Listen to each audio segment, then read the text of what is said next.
गणेशाय नमः। ओम नमः शिवाय। शिव जी सदा सहाय। ओम नमः शिवाय। गुरु जी सदा सहाय। हर सांस में हो सुमिरन तेरा, यूं बीत जाए जीवन मेरा। हर सांस में हो सुमिरन तेरा, यूं बीत जाए जीवन मेरा। हर सांस में हो सुमिरन तेरा, यूं बीत जाए जीवन मेरा।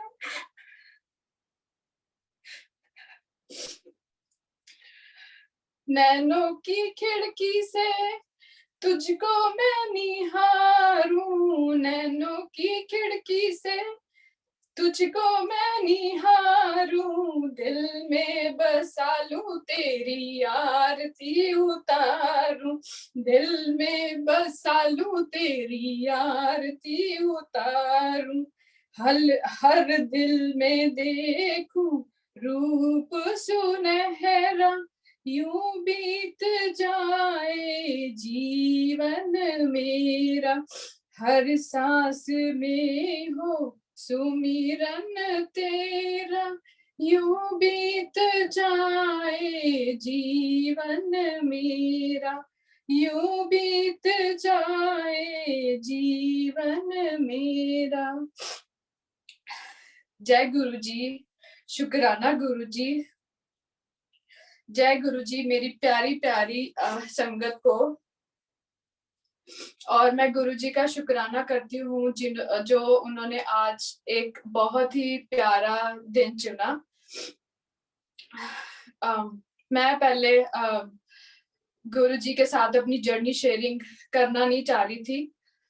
मुझे ऐसा लग रहा था कि मैं अभी नई नई जुड़ी हूँ, तो मैं अपने क्या शेयर एक्सपीरियंस करूँ। मेरे पास तो इतना कुछ है नहीं गुरुजी के वडियाई करने के लिए, उनके गुणगान करने के लिए।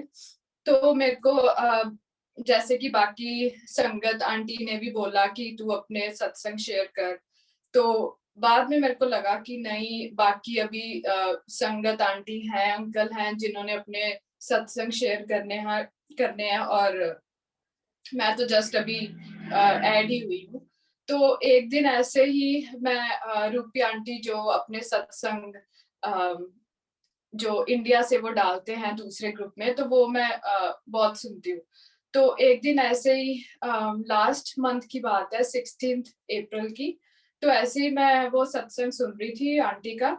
तो वो आंटी कहते कि अपने गुरुजी ने जो भी आपको ब्लेसिंग्स दी हैं पुरानी, लोग उसको अपने पास ऐसे ही लगा के रखते हैं। उनको लगता है कि हमने अपनी जो भी ब्लेसिंग्स हैं हमने आगे नहीं शेयर करनी, नहीं बतानी। तो बस यही मैसेज उनका ऐसे लगा गुरुजी ने मुझे दिया कि नहीं, तू अपनी जर्नी शेयरिंग कर और संगत आंटी और अंकल सबके साथ अपनी जर्नी शेयर कर। तो ऐसे लगा जैसे गुरुजी ने बहुत बुरी तरह गुस्सा किया हो कि नहीं, तेरे को कितनी बार बोला है कि तू अपनी जर्नी शेयरिंग कर। तो ऐसे ही फिर मेरी गुरुजी के साथ बातचीत चलती रही और फिर मैंने सांची आंटी को मैसेज करा कि मैं अपनी जर्नी शेयरिंग करना चाहती हूँ। तो गुरुजी ने आज बहुत ही प्यारा दिन चुना मेरी जर्नी शेयरिंग करने के लिए। तो मैं अपने मम्मी पापा का बहुत बहुत शुक्राना करती हूँ जिन्होंने मुझे इस काबिल बनाया, और अपनी नानी का भी मैं बहुत शुक्राना करना चाहती हूँ जिन्होंने मुझे भक्ति सिमरन का पाठ छोटी सी ही एज में ही सिखाया। तो मुझे लगता है कि छोटी सी ही एज में पाठ करना, सिमरन करना, भगवान का नाम लेना, ये बहुत अच्छी चीज है, क्योंकि बड़े होके आपको आगे जाके ये रियलाइज होती है कि नहीं, आज के टाइम में, कलयुग के टाइम में ये जो पाठ पूजा है यही आगे काम आता है और कोई चीज काम नहीं आती। तो ऐसे ही मैं गुरुजी के ग्रुप में ऐड हुई। मेरे को ऐड हुए अभी 7 महीने ही हुए पूरे आज के दिन। तो उससे पहले गुरुजी ने मुझे अपने काफ़ी सारे सत्संग, बाकी लोगों के संगत परिवार के साथ उन्होंने मुझे बुलाया और मैंने सत्संग भी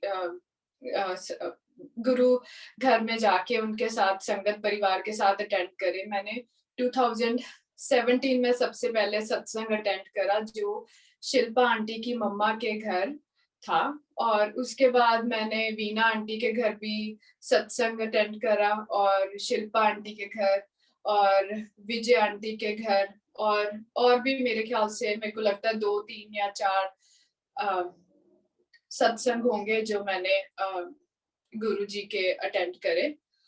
तो ऐसे ही गुरुजी के साथ मेरी जर्नी चलती रही, बस कभी काम में बिज़ी, कभी कुछ ऐसे ही चलता रहा और फिर जैसे कहो कि गुरुजी का बुलावा आया 2020 मार्च में।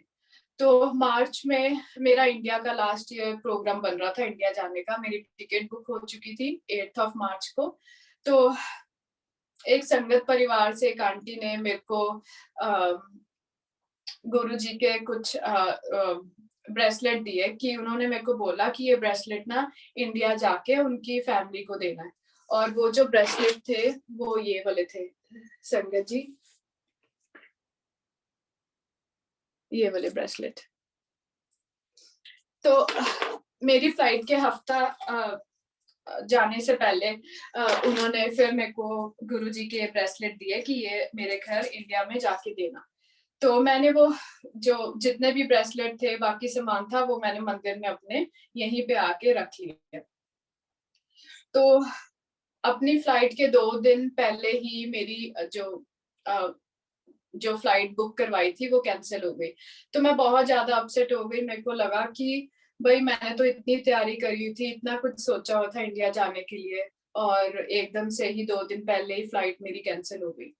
तो वो जो संगत परिवार में आंटी हैं, उन्होंने मेरे को बाद में बोला कि भई इतना अपसेट होने की ज़रूरत नहीं है, जो हुआ गुरुजी की मर्ज़ी से, उनकी कृपा से हुआ और गुरुजी तेरे घर पे आए हैं, तो उनकी कृपा से ही तेरी जो फ्लाइट है वो कैंसल हुई और जो कि बहुत अच्छा साइन है। अच्छा हुआ तू इंडिया नहीं गई क्योंकि ये जो बीमारी चल रही है, उसकी वज़ह से बहुत ही अच्छा हुआ। तो ख़ैर फिर ऐसे ही 19 में मार्च मार्च में गुरुजी का स्वरूप मेरे पास ये ब्रेसलेट वाला पहला आया और उसके बाद अक्टूबर में मैंने सत्संग ग्रुप जो एडमिंटन ग्रुप है उसमें मैंने जॉइन करा और जॉइन करने का भी ये रीज़न था एक दिन ऐसे ही रैंडमली शिल्पा आंटी ने मेरे को अक्टूबर में लास्ट ईयर ऐसे ही एक वीडियो भेजी यूट्यूब वाली। तो मैं देख के ऐसे बहुत खुश हो गई कि थोड़ी मोटिवेशनल वीडियो मिल रही है, देख के बहुत अच्छा लगा। तो मैंने शिल्पा आंटी को बोला कि भई मेरे को ऐसी वीडियो और सेंड करा करो। तो ऐसी बात करते-करते मैंने फिर विजय आंटी को बोला कि आप भी मेरे को वीडियो ऐसी मोटिवेशनल वीडियो भेजते रहा करो। तो उन्होंने बोला कि भई अ, कोई बात नहीं भेजने से अच्छा मैं तेरे को ग्रुप में ऐड ही कर देती हूँ। तो अक्टूबर में उन्होंने लास्ट ईयर 2020 में मेरे को ग्रुप में ऐड कर लिया। बस ऐसे ही फिर गुरुजी के साथ मैं जुड़ गई लास्ट ईयर 2020 में अक्टूबर में। तो ऐसे ही बस गुरुजी की वीडियोस देखनी, वहाँ से ही जो मैंने सीखा अब तक और ऑनलाइन सत्संग जो भी चलते थे, उससे जो सुना मैंने देखा और अब जो इस साल लास्ट ईयर से ही जो ज़ूम के थ्रू ये सत्संग हो रहा है, उसका अ, जो लोग अपने एक्सपीरियंस शेयर कर रहे हैं, गुरुजी की गुरबानी और जो भी उनके प्रवचन हैं, वो सुन के तो बहुत अच्छा लगा मेरे को। तो ऐसे ही गुरुजी की जो डिवाइन सरचार्ज बुक है, उसमें से मैं ऐसे ही पढ़ रही थी, तो पढ़ते-पढ़ते पता लगा कि कैसे गुरुजी का ध्यान किया जा सकता है। तो ऐसे मेरी जर्नी गुरुजी के साथ हुई और गुरुजी धीरे-धीरे मेरे ड्रीम्स में आने शुरू हुए। अम, ड्रीम्स में आने से पहले मैं ये बताना चाहूँगी कि मैंने अ, लोगों से सुना है कि ऐसे भगवान दिखते हैं और उनके ड्रीम्स में आते हैं, वो देखते हैं। तो मैं मानती नहीं होती थी इन चीज़ों को कि भई ऐसे कैसे हो सकता है कि कोई अ, किसी को भगवान दिख सकते हैं। तो मुझे नहीं पता कैसे, और मैं बोलते हुए भी इतना गुरुजी के बारे में डरती हूँ, आज भी डरती हूँ, अभी भी डरती हूँ। गुरुजी की वडियाई करना ईज़ी नहीं है इतना। तो गुरुजी फिर मेरे ड्रीम्स में आए, मेरे को बहुत कुछ उन्होंने सिखाया, उन्होंने बहुत कुछ मेरे को दिखाया। पहले इतनी बुद्धि नहीं थी मेरी कि मेरे को पता था कि भई ये नहीं पता था कि भई गुरुजी से कभी कुछ माँगना नहीं है। और मैं माँगती थी अपनी फैमिली के लिए, इंडिया जो मेरी फैमिली है उन सब के लिए माँगती थी। तो गुरुजी थोड़ा-थोड़ा मेरे को हिंट देते थे और गुरुजी को पता है उन्होंने मेरे को क्या दिखाया। तो ऐसे ही लास्ट ईयर ये बात है दिवाली की, नवंबर की बात है। तो मैंने गुरुजी को बोला, गुरुजी मैं इस साल दिवाली अकेले नहीं मनाना चाहती अपनी फैमिली के साथ।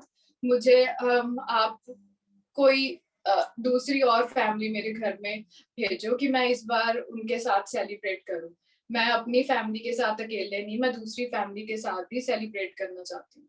तो गुरुजी मेरे ड्रीम्स में आए, उन्होंने दिखाया कि गुरुजी जब ड्रीम्स में आए, उन्होंने दिखाया कि मैं गुरुजी का डोर के पास मैं उनका तिलक कर रही हूँ, उनके ऊपर फ्लावर डाल रही हूँ। तो ऐसे ही बात चलती रही मेरी कि बाकी सबसे दिवाली की सेलिब्रेशन की कैसे कर रहे हो? क्योंकि उधर से ये कोविड का टाइम था, तो उस टाइम इतनी रिस्ट्रिक्शंस नहीं थी नवंबर में। तो मैंने एक संगत परिवार आंटी से ऐसे ही बात करी, तो उन्होंने बोला ठीक है हम तुम्हारे घर आएँगे। तो मैं बहुत खुश हो गई। तो फिर ऐसे ही चलता रहा। तो उन्होंने बाद में मेरे को फ़ोन करके बोला वो आंटी ने कि भई हम नहीं आ सकते, मेरे को नहीं याद गुरुजी। अ आपने वो आंटी ने मेरे को एग्ज़ैक्टली क्या बोला, उन्होंने बोला कि हम अगर आएँगे तो लेट हो जाएँगे, तो नहीं तो फिर तुम आ जाओ। तो ऐसे ही चलता रहा। तो मैं अपसेट सी हो गई। मैं कहा गुरुजी आपने तो दिखाया था कि संगत परिवार आती है मेरे पास। और तो ऐसे करते-करते लास्ट में वो आंटी ने हाँ कर दी अपने आप ही और मैं बहुत खुश हुई। तो शाम के टाइम 6:30 बजे वो आते हैं और जब वो आने की तैयारी करते हैं मेरे घर, तो पता नहीं क्यों मेरे दिमाग में ऐसे ही आता है। और जहाँ तक कि मेरे को पहले इतना नहीं था कि मैंने जोत कैसे जलानी है, मैंने पूजा कैसे करनी है, मुझे कुछ नहीं आता था। मैं इतना नहीं करती थी और पता नहीं क्यों उस दिन दिवाली वाले दिन अ, मैंने थाली तैयार तैयार करी, उसमें तिलक वगैरह लगाया, फ्लावर्स रखे।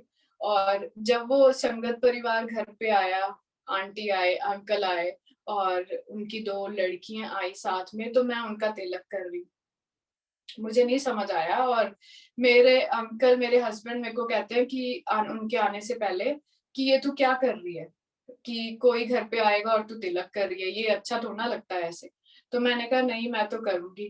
तो कहते ठीक है चल तेरी मर्ज़ी जैसे भी। तो मैंने फिर जब वो आए तो मैं उनके तिलक कर रही हूँ। तो बस ऐसे ही फिर बाद में मेरी गुरुजी के साथ बात चलती रही और उस दिन के लिए, दिवाली के लिए मैं गुरुजी आपका बहुत-बहुत शुकराना करती हूँ। आप हम जैसे मेरे जैसे बेअक्ल लोगों के साथ भी आप इतना अ, अपनी जो मेरी चीज़ है आप उसको पूरा करते हो। तो ऐसे ही मेरी जर्नी फिर दोबारा चलती रही गुरुजी के साथ। और फिर इस साल जनवरी की बात है। गुरुजी मेरे ड्रीम्स में आते हैं। उन्होंने दिखाया कि मेरे फ्रंट डोर के पास घर के गुरुजी आए और उन्होंने मेरा हाथ पकड़ा और मेरे को कहते चल मेरे साथ चल। तो मैंने गुरुजी को बोला, मैं कहा गुरुजी आप अंदर तो आओ, कहते नहीं तू मेरे साथ चल। तो उन्होंने मेरा हाथ पकड़ा, मेरे घर के 2 आगे घर छोड़ के वो सीधा मुझे एक बहुत ही अच्छी संगत परिवार है, उनका उन्होंने मेरे को दिखाया, ये ड्रीम्स में आए गुरुजी। उन्होंने दिखाया, मेरा हाथ पकड़ा और सीधे वो मुझे उनके लिविंग रूम में ले गए।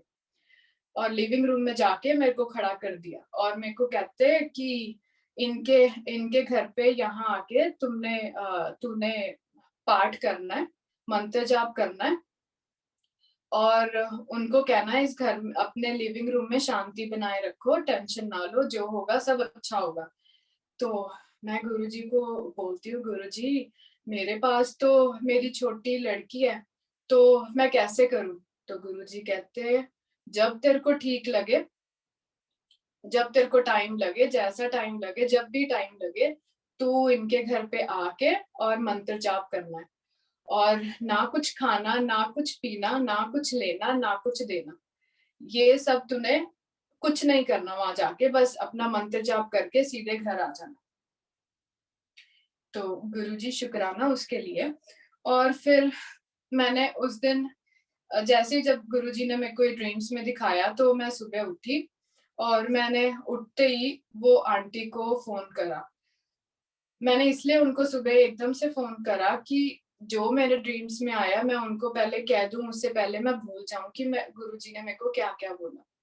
तो गुरुजी से मैंने ऐसे बात करी तो आंटी ने बोला कि ओके ठीक है, थर्सडे को जहाँ तक मेरे को याद लगता है थर्सडे को हमने टाइम रखा, 11 जनवरी की बात है, तो हमने 11 जनवरी को जाके मैं अपनी बेटी को लेके गुरुजी ने जैसे बोला मैं वैसे वो संगत आंटी के घर गई और पाठ किया। पर पाठ करने से पहले मैं वही उन्होंने आंटी ने मेरे को बोला था कि 1 बजे हम शुरू करेंगे। पर मेरे को नहीं पता था कि जो टाइम गुरुजी देते हैं, उसी टाइम पे जाके पाठ करना होता है। तो मेरी लड़की उस दिन बस उसके चक्कर में टाइम थोड़ा लेट हो गया और करते-करते मैं आई थिंक पौने 2 बजे उनके घर पहुँची और जाते ही 1:45 के आसपास फटाफट उसको सेटल डाउन करा और जाते ही उनके घर मंत्र जाप करना शुरू कर दिया। तो जैसे ही उनके साथ जब मंत्र जाप करना शुरू किया, तो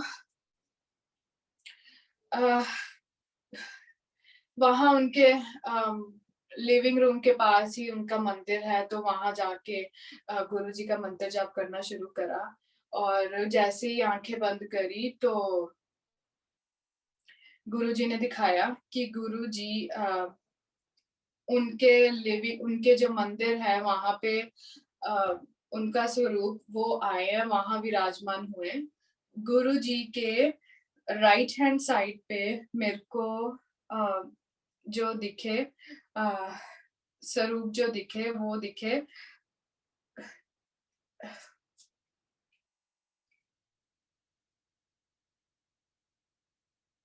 सबसे पहले मेरे को दिखे साईं बाबा जी मेरे को अपना ऐसे हाथ गुरुजी के रूप में मेरे को दिखे और उसके साथ उनके जो गुरुजी का राइट हैंड साइड था वहाँ साईं बाबा दिखे और उसके बाद मेरे को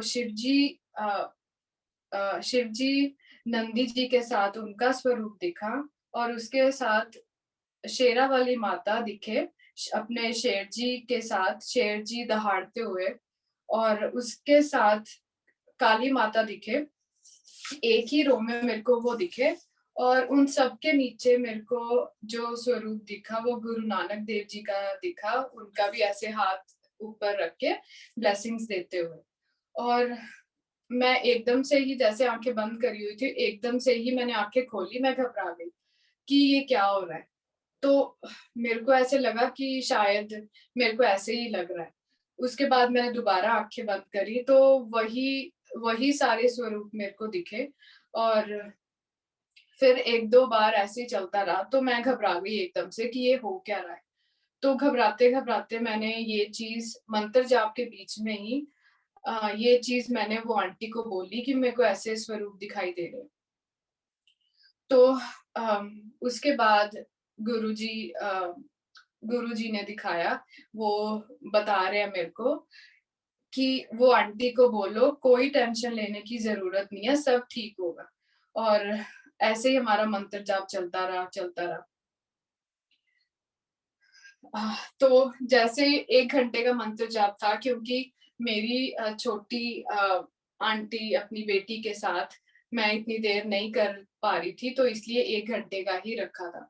तो बस जैसे ही 1 घंटे का मंत्र जाप खत्म हुआ, तो हमने अ, वो आंटी ने मेरे को चरनामत दिया और मैंने फिर उसके बाद जाने की तैयारी करी। तो जैसे मैं जाने लगी, वो आंटी कहते हैं मैंने पाव भाजी बनाई है, वो खा ले। तो मैंने उनको मना करा कि नहीं, जैसे गुरुजी ने बोला है कि ना कुछ खाना, ना कुछ पीना, ना कुछ लेना, ना कुछ देना। तो मैं कुछ नहीं लूँगी, ना ही कुछ लेके आई थी मैं उस दिन उनके घर। तो ऐसे ही मैं चली गई। तो वो कहते ठीक है, मैं शाम को आके तेरे को दे के जाऊँगी। तो गुरुजी, उसके लिए भी शुक्राना, बहुत-बहुत शुक्राना कि आपने शायद मेरे को एक मैसेंजर बना के उनके उनके पास भेजा, और उसके लिए मैं आपका बहुत-बहुत शुक्राना करती हूँ गुरुजी। आह, उसके बाद अ, फिर अम, एक आंटी का मेरे को फ़ोन आता है जनवरी में कि उनका मन कर रहा है कि मेरे घर में आके पाठ करने का। तो जैसे कि मुझे कुछ नहीं पता गुरुजी का सत्संग कैसे करना था जनवरी में इस साल, तो उन्होंने आके मेरे को सारा कुछ बताया कि ऐसे-ऐसे करना है। फ़ोन पे उन्होंने मेरे को बोला कि मंडे की बात है, मंडे उन्होंने फ़ोन करा और मेरे को बोला कि तेरे घर आके पाठ करना है। तो फिर उन्होंने मेरे को बोला, तू मेरे को बता कि क्या-क्या बनाना है? जस्ट ऐसे ही उन्होंने मेरे को बोला। तो मैंने उनको बोला, पता नहीं क्यों क्या चीज़ मेरे दिमाग में आई, मैंने उनको बोला, ठीक है मुझे नहीं पता, पर मैं गुरुजी से पूछ के बताऊँगी। तो गुरुजी से जब मैंने ध्यान करा, गुरुजी से बातें करने लगी, तो मैंने गुरुजी को बोला, गुरुजी थैंक यू, आप मेरे घर पे सत्संग कराने लगे हो, पर मुझे कुछ नहीं पता कैसे करना है, क्या बनाना है, क्या नहीं बनाना। तो गुरुजी ने मेरे को बोला कि कुछ नहीं, ज़्यादा कुछ नहीं करना, जस्ट सिंपल ही करना है, 1 दाल और 1 सब्जी, और और ज़्यादा कुछ नहीं, ज़्यादा कुछ पैसे खर्चने की ज़रूरत नहीं है। तो मैंने बोला, गुरुजी आपका कौन-सा चोला होगा, आपकी कौन-सी पिक्चर होगी, कैसे सब कुछ करना है? तो उन्होंने बोला अ, कुछ भी नहीं, बस जस्ट सिंपल करना है। तो पता नहीं मेरे दिमाग में क्या आया, मैंने आंटी को बोला फ़ोन करके कि उन आंटी ने फिर पूछा कि भई तूने क्या सोचा है? तो मैंने उनको बोला कि नहीं, मैंने बस एक दाल और सब्ज़ी बनानी है और ज़्यादा कुछ नहीं करना। तो फिर वो आंटी ने मेरे को बोला, आंटी कहते हैं कि भई ऐसे नहीं होता, आपको जो आपको जो सेवा है वो डिवाइड करनी होती है सबके साथ, जो भी आप करो उसमें से आधी जो सेवा है वो बाकियों को भी देनी चाहिए, ताकि उनको भी सेवा करने का मौका मिले। तो फिर वो आंटी कहते चल ठीक है, मैं मीठा बना के लाऊँगी। तो मुझे संगत जी नहीं याद, वो आंटी मीठा बना के लेके आए थे, शायद कोकोनट बॉल्स बना के लेके आए थे मीठे में, और बेसन की बर्फी। गुरुजी मुझे माफ़ करना, मुझे नहीं याद, पर तो फिर हमने जनवरी में अपने घर 28th ऑफ जनवरी को फर्स्ट टाइम मैंने गुरुजी का सत्संग घर पे किया, और गुरुजी का सेवा करने का मेरे को मौका मिला। और ऐसे ही जब सेवा उनका गुरुजी का सत्संग शुरू करा जनवरी में, तो गुरुजी ने दिखाया कि मैंने डोर खोला गुरुजी के लिए जैसे ही वो आए, और मेरे को गुरुजी ने दिखाया कि एक बहुत ही लंबी-सी बॉडी, अ, बहुत चौड़ी-सी मेरे घर के अंदर आ रहे हैं, और आते ही वो कुर्सी पे अपने आके बैठते हैं, और गुरुजी का फ्लावर से हम अभिष फ्लावर से उनको वेलकम करते हैं। तो उस दिन से मेरे को कुछ गुरुजी ने बहुत कुछ सिखाया, कैसे करना है, कैसे सत्संग करना है और क्या-क्या करना चाहिए। तो फिर उसके बाद मैंने नोट करा, मुझे नहीं पता संगत जी ये कितना सच है, पर मैंने नोट करा है गुरुजी अपने टाइम के पूरे पक्के हैं। अगर जो टाइम दिया है, अगर 5 बजे टाइम है, अगर 4 बजे टाइम है, अगर उसका टाइम 2 बजे है, जो भी सत्संग का टाइम है, गुरुजी अपने पूरे-पूरे टाइम पे आते हैं। 1 मिनट भी लेट नहीं होते। तो ऐसे ही गुरुजी के साथ सत्संग हुआ उस दिन, बहुत अच्छा हुआ। और उस दिन भी गुरुजी ने अपने दर्शन दिखाए और माता रानी आए, उनके राइट हैंड साइड पे गुरुजी ने दिखाया कि शेरा वाली माता आई है शेर जी के साथ, और उनकी गद्दी के लेफ्ट हैंड साइड काली माता आते हैं, और उनके सेंटर में, गुरुजी के सेंटर में आंखें बंद करके जो गुरुजी ने दिखाया, और उनके सेंटर में गुरुजी के गुरु नानक देव जी विराजमान होते दिखाए उन्होंने। शुक्राना गुरुजी, उसके लिए भी, उस दिन के लिए बहुत बहुत शुक्राना। और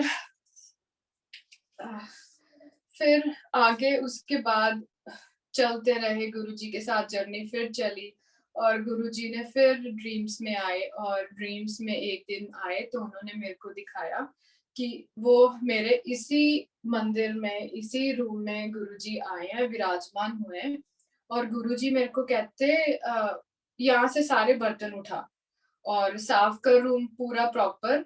और मेरे नीचे ये जो गुरुजी का चोला यहाँ पे है, वो कहते मेरे पैर मैं नीचे नहीं रख सकता, मेरे पैर बहुत दर्द हो रहे हैं मेरे को, तो मेरे लिए मेरे पैरों के नीचे कुछ रख तू।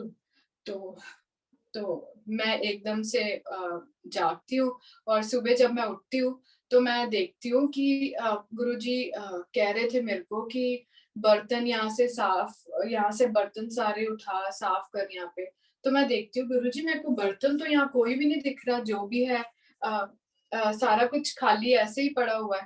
पर फिर ये होता है कि मैं सारा सामान यहाँ से उठा के सफाई करती हूँ, और गुरुजी ने जैसे दिखाया कि उनके पैर दर्द, गुरुजी ने बोला कि मेरे पैर दर्द होते हैं, मेरे पैरों के नीचे रखने के लिए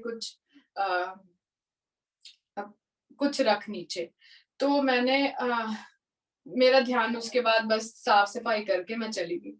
तो वही मैं फिर सुबह अपना रूटीन में शुरू हो गई, और मैंने देखा कि मैं अपना चाय पी रही थी, चाय पीते-पीते ही मैंने जो फिर रूपी आंटी अपने सत्संग दूसरे ग्रुप में डालते हैं, मैं वही उनके सत्संग सुनने लगी।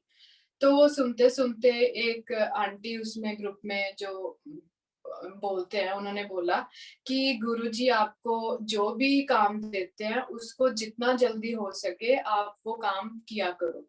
तो फिर मैंने तो फिर गुरुजी की ये बात शायद गुरुजी ने मेरे दिमाग में डाली। तो मैंने क्या करा, उस टाइम मेरे को और कुछ नहीं समझ आया। मेरे को ये आया कि अगर गुरुजी ने कुछ बोला है तो फिर मेरे को करना है।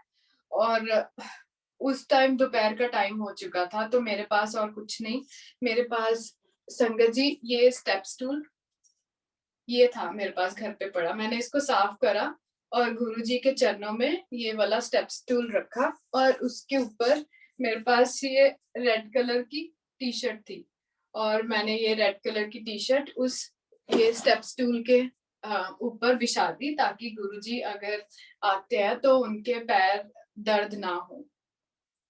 तो ऐसे ही फिर वो ही रखे, और बस मैं खुश हो गई, और ऐसे ही फिर मेरी गुरुजी के साथ जर्नी चलती रही।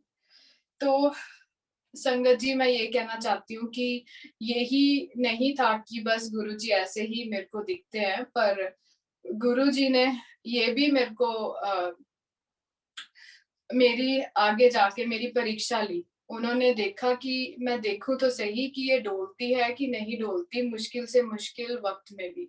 तो गुरुजी ने मेरी बहुत परीक्षा ली आगे जाके।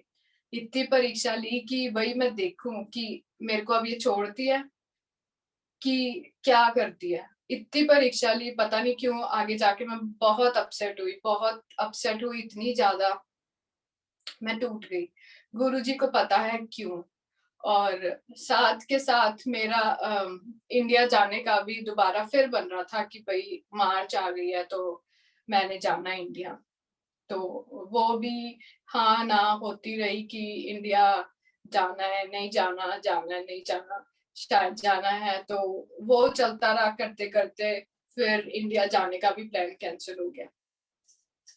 तो ऐसे ही गुरुजी ने परीक्षा ली, और परीक्षा लेते-लेते यही वो भी सोच रहे थे कि भई लोग तो काफ़ी हैं, उनके साथ जुड़ने वाले काफ़ी हैं, पर ल मेरे जैसे लोग जो जुड़ तो जाते हैं पर आगे जाके डोलते तो नहीं। मन तो नहीं उनका होता कि भई हाँ, परीक्षा लेने के बाद अब शायद गुरुजी को भूल ही गए हों। तो बस फिर उस टाइम के लिए मैं गुरुजी के पास आई, गुरुजी को उस टाइम बहुत रोई और रोते-रोते मैंने गुरुजी का उस टाइम के लिए भी शुकराना करा कि अ, गुरुजी इस टाइम के लिए जो परीक्षा आपने ली है उसके लिए बहुत-बहुत शुकराना। शायद शायद मेरे कर्म ही ऐसे थे, तो मेरे को उस चीज़ का मौका नहीं मिला। तो फिर ऐसे ही दोबारा फिर जर्नी चलती रही और फिर टाइम आने वाला था शिवरात्रि का और मेरे को हुआ कि भई शिवरात्रि आने वाली है, मैंने तो गुरुजी को मैं देखना चाहती हूँ कि यहाँ संगत परिवार गुरुजी के शिवरात्रि वाले दिन कैसे उनकी सेवा करते हैं, क्या-क्या करते हैं। तो मैंने गुरुजी को मन ही मन बोला कि गुरुजी मैं चाहती हूँ आपके ये टाइम तो ऐसा है कि कहीं आना-जाना नहीं है, पर मैं फिर भी देखना चाहती हूँ कि शिवरात्रि वाले दिन कैसे सेलिब्रेट करते हैं सत्संग। तो ऐसे ही चलता रहा तो फिर गुरुजी ने दिखाया एक प्यारी-सी संगत आंटी, विजय आंटी, उन्होंने शिवरात्रि वाले दिन अमृत वेले का टाइम उन्होंने चुना और उन्होंने मेरे को बोला कि भई ऐसे मैं सुबह के टाइम अमृत वेला करना चाह रही हूँ, तो तू आएगी? तो मैंने कहा हाँ जी, मैं ज़रूर आऊँगी, ये तो बहुत अच्छा मौका मिला मेरे को, तो मैं ज़रूर आऊँगी। तो फिर उसके बाद जिस दिन उन्होंने मेरे को ये बात बोली, मुझे उस रात नींद नहीं आ रही थी। मैं ये सोचूँ कि अमृत वेला सुबह अर्ली मॉर्निंग है और अर्ली मॉर्निंग में कैसे अपनी छोटी बेटी सान्या को लेके जाऊँगी उनके घर। तो बस ऐसे ही दिमाग में डिबेट सी चलती रही जाना तो है पर कैसे जाना है? पर गुरुजी ने वही अपना अ, मेरे को रास्ता दिखाया उस चीज़ के लिए और मेरे को मेरी मासी का फ़ोन आता है इंडिया से, ऐसे ही हाल-चाल बातचीत होती है। तो वो कहते हैं और फिर कोई नवी-ताज़ी? तो मैंने कहा नवी-ताज़ी तो ये है कि शिवरात्रि का दिन आ रहा है, अमृत वेला उन्होंने आंटी ने करना है और मेरे को समझ नहीं आ रही मैं कैसे जाऊँ? तो उन्होंने बोला, "इसमें तो कोई बड़ी प्रॉब्लम है नहीं, वो आंटी तो तेरे घर के पास ही रहते हैं और तू उनके घर ही जाके एक रात सो जा।" तो मैंने कहा, "हाँ जी, ये तो अच्छी बात है, अच्छा प्लान है।" तो मैंने कहा, "ठीक है।" तो मेरी मासी से ऐसी बातचीत हो गई। बातचीत होने के बाद मैंने विजय आंटी को फ़ोन करा कि भई मैं शिवरात्रि वाले दिन अमृत वेला करना चाहती हूँ, पर ये पॉसिबल है अगर मैं रात आपके घर आके सो जाऊँ अपनी बेटी को लेके कि मेरे को उसको सुबह उठाना बहुत मुश्किल हो जाएगा। तो उन्होंने कहा ये तो बहुत ही अच्छी बात है, मैं भी यही चीज़ सोच रही थी। तो ऐसे ही करते-करते शिवरात्रि से 1 रात पहले मैं उनके घर गई, उनके घर ही सोई क्योंकि कोविड के टाइम में यही प्रॉब्लम चल रही थी कि आना-जाना किसी के घर बहुत मुश्किल हो रहा है, वो भी मार्च की बात है। तो उनके घर मैं 1 रात वहीं पे उनके घर सोई और सुबह उठ के फर्स्ट टाइम लाइफ में अमृत वेले के टाइम मैं उठी, अपना नहा धो के उनके घर सुबह उठ के उनके जाके उनके किचन में हेल्प करवाई, हेल्प करवाने के बाद फिर सारा कुछ रेडी करा उनके घर पे नीचे आके बेसमेंट में उन्होंने वहीं वहीं पे बेसमेंट में ही गुरुजी का आसन बनाया हुआ है। तो और भी संगत परिवार, बहुत प्यारे संगत परिवार हैं, वो भी आए वहाँ पे और उनके साथ भी अमृत वेला करने का शिवरात्रि का दिन बहुत प्यारा दिन था वो और मैंने पूरा एन्जॉय करा अपनी छोटी बेटी सान्या के साथ। तो गुरुजी ने दिखाया कि गुरुजी फिर उसी दिन सुबह पूरे 4 बजे गुरुजी आते हैं अपने रेड चोले में।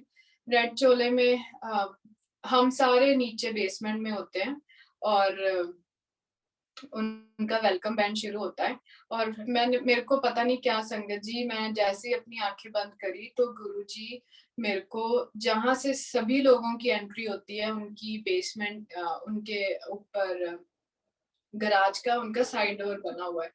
तो वहीं से सारे जो सुबह आए संगत परिवार वो उनके गैराज से साइड डोर से ही आए।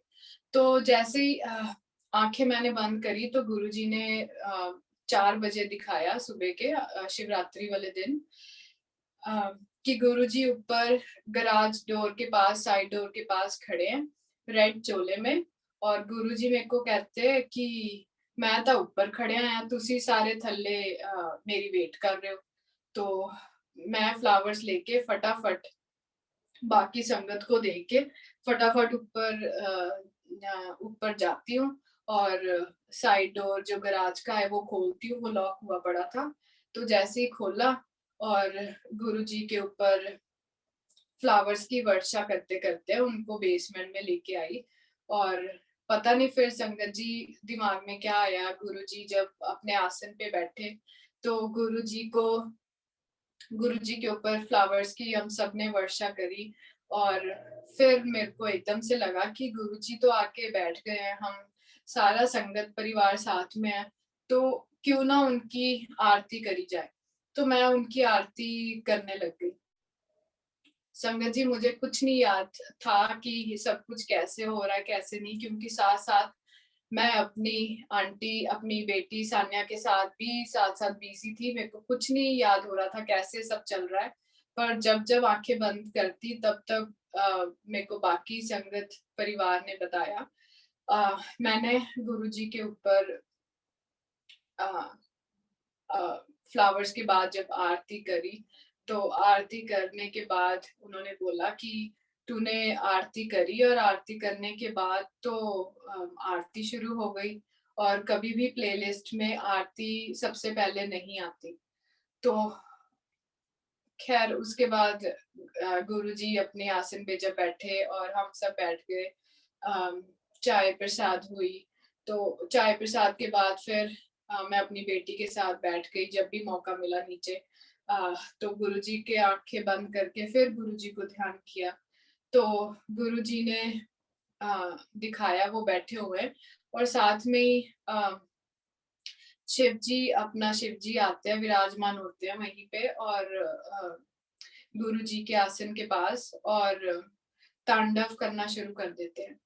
और संगत जी ये चीज़ मैंने उन सब संगत परिवार आंटी को बीच में इसलिए बोली क्योंकि मेरे को एक संगत आंटी ने बोला था कि अगर तुम्हें गुरुजी दिख रहे हैं, अगर कुछ भी है तो वो आप सबके साथ संगत परिवार के साथ शेयर करो। तो मेरे को पता नहीं क्या हुआ उस टाइम, क्या मैंने सोचा तो वही चीज़ सोच के मैंने सभी संगत आंटी को वहाँ पे बोला बीच में ही टोक के कि शिव जी वहाँ पे तांडव कर रहे हैं और उसके बाद प्लेलिस्ट में तांडव शुरू हो गया। और जैसे तांडव शुरू होता है वहां पे शिव जी और माता पार्वती जी वहां आके विराजमान होते हैं और वो अपने दर्शन दे के जाते हैं उसी टाइम। तो बस ऐसे ही गुरु जी ने अ, अपनी महिमा दिखाई और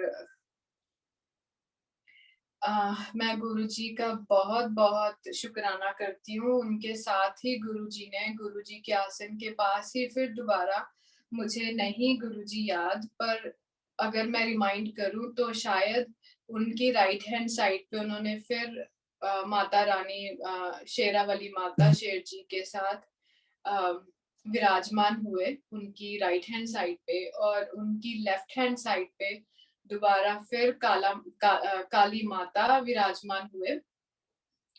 अ, तो ऐसे गुरुजी ने दर्शन दिखाए, बहुत प्यारा सत्संग उस दिन हुआ, शिवरात्रि वाले दिन। तो मैं गुरुजी आपका बहुत-बहुत शुकराना करती हूँ फिर उस दिन के लिए और उस दिन अगर मेरे से कोई भी गुरुजी भूल-चूक हुई हो उसके लिए मुझे माफ़ करना गुरुजी। और दोबारा फिर गुरुजी के साथ चलते-चलते 9th अप्रैल की बात है। उस दिन गुरुजी फिर ड्रीम्स में आते हैं मेरे घर के डोर के पास और गुरुजी रेड फ्लावर्स लेके आते हैं और गुरुजी बहुत डांस करते हैं उस दिन बहुत ज़्यादा। मैं गुरुजी को कहती हूँ गुरुजी आप अंदर तो आओ घर के अंदर। तो गुरुजी बस वहीं खड़ के डांस करी जा रहे हैं। तो कहते हैं चल तू भी अब आके थोड़ा डांस कर ले। तो मैं कहती हूँ गुरुजी ठीक है, पर डांस तो अब हो गया, पर आप अंदर आओ कुछ खा पी लो। तो वो कहते हैं नहीं बस डांस ही करते जा रहे हैं, बस ऐसे ही मुझे दिखाते जा रहे हैं। और उस दिन इसलिए पता नहीं क्यों, पर उस दिन मेरा जन्मदिन था, मेरा बर्थडे था, तो गुरुजी ने उस दिन मेरे को ब्लेसिंग्स दी। तो गुरुजी मैं आपके लिए उसके लिए बहुत बहुत शुक्राना करती हूँ, हर वक्त के लिए जो आपने मेरे को वक्त दिया, मेरे को अपना अपना हाथ मेरे सिर के ऊपर रखा। गुरुजी ऐसे ही अपना आशीर्वाद बनाए रखना। गुरुजी कोई भूल चूक हो गई हो तो मुझे माफ करना गुरुजी।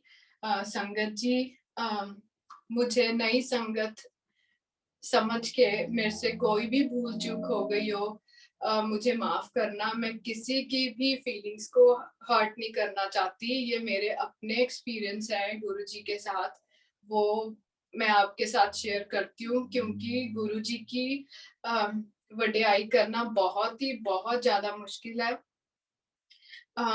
मेरे लिए बहुत मुश्किल है उनकी हर एक चीज बताना। मैं अभी भी डरती हूँ, जो भी मैंने गुरुजी ने मेरे को दिखाया, उन्होंने जो भी ब्लेसिंग्स दी, जो भी मेरे को मैसेंजर बनाया, मैं अभी भी डरती हूँ अपनी ये ब्लेसिंग शेयर करने के लिए। पर गुरुजी ने ही मुझे ये दिन दिया कि अपनी जो ब्लेसिंग्स हैं आप सबके साथ शेयर करने के लिए। और मैं गुरुजी का आज भी शुक्राना करती हूँ, कल भी शुक्राना करती हूँ, और हर पल गुरुजी मैं आपका शुक्राना करती हूँ। तो गुरुजी मैं आपसे विदा लेने से पहले आपके लिए 2 लाइनें गाना चाहती हूँ। प्लीज संगत जी आप भी मेरे साथ जुड़िए और गुरुजी की 2 लाइनें मेरे साथ गाइए।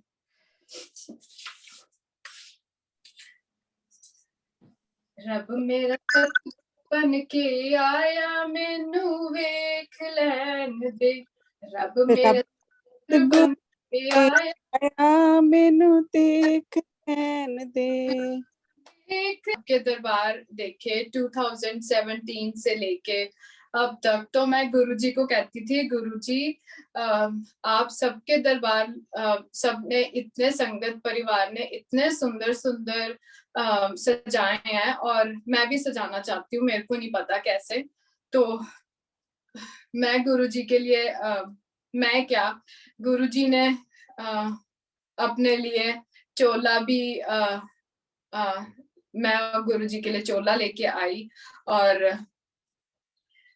आई, पर कुछ चीजें करी गुरुजी ने करवाई, किसी को उसकी सेवा दी, पर वो आंटी नहीं कर पाई क्योंकि उनकी तबीयत ठीक नहीं रहती थी, तो उन्होंने बीच में छोड़ दिया। और मैं सोचूं कि भाई गुरुजी मैंने आपका सत्संग करना है और मैं चाहती हूँ कि आपका दरबार सजे, पर कोई बात नहीं, मैं ट्राई करूंगी जितना मेरे से डेकोरेट हो। पर टाइम ना लगने के कारण वही फिर जो चीज जितनी पड़ी थी उतनी ही रह गई। तो फिर मैंने गुरुजी को फिर याद किया। तो गुरुजी फिर ड्रीम्स में आते हैं और ड्रीम्स में कहते हैं कि ओ हैगी ता है, ओनू बुला ले। तो और वो हैगी कौन है? वो हैगी मेरी प्यारी संगत परिवार में से विजय आंटी हैं। विजय आंटी ने आके ये सेवा ली और गुरुजी का दरबार उन्होंने अपने आप ही इतना सुंदर बना दिया, और पता ही नहीं चला कब इतना सुंदर दरबार गुरुजी का बन गया। तो यही मेरा सत्संग गुरुजी के दरबार का है। जय गुरुजी।